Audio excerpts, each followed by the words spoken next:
Acquire the habit of speaking to God as if you were alone with Him, familiarly and with confidence and love, as to the dearest and most loving of friends. Hello, my friends, and welcome to True Heroes. I apologize. Yesterday was kind of chaotic, so I was not able to do my episode on the Maccabees, which is unfortunate, but it's just the way it is sometimes. So today we're going to look at the feast of St. Alphonsus, Liguori, who was born of noble parents near Naples in 1696. Let us begin his story.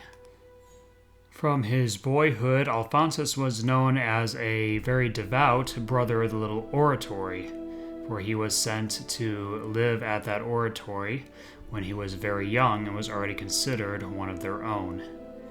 Even as a boy, he shrank from games, and both by his words and example incited noble youth to Christian modesty. He was so studious and pious that even though he was only 16 years old, he took the degree of doctor in both canon and civil law.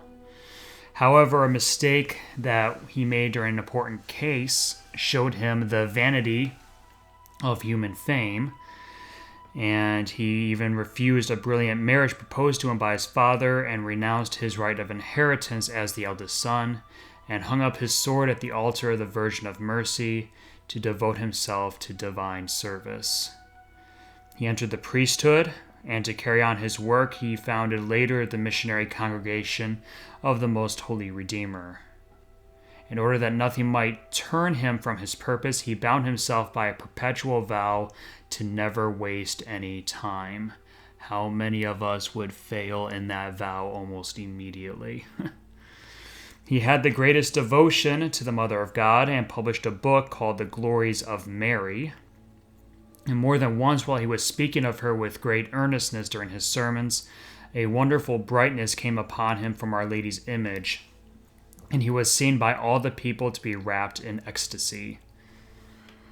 He joined a wonderful innocence, which he had never stained by deadly sin, with an equally wonderful spirit of penance, and chastised his body by fasting, iron chains, hair shirts, and scourgings, even to blood.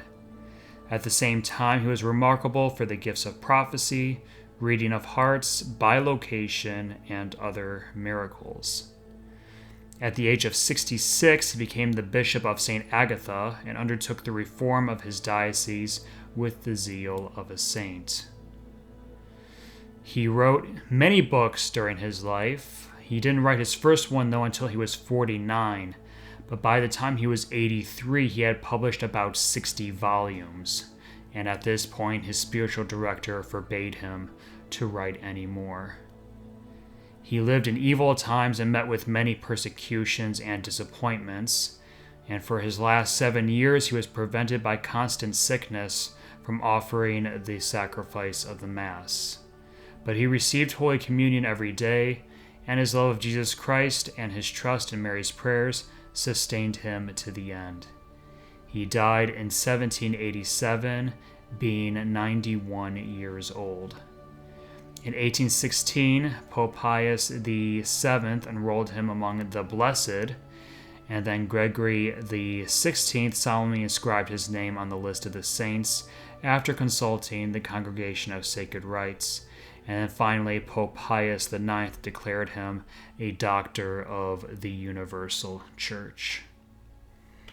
From the life of St. Alphonsus, let us really try to develop this devotion to the sacraments and to the Blessed Virgin Mary.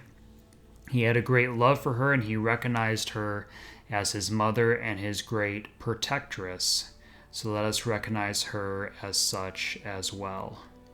Tomorrow is a feria, so we will finally continue with our discussion on the Shroud of Turin and the different scientific analysis and what was discovered in these studies. Until then, God bless you all, my friends. St. Alphonsus de Liguori, pray for us.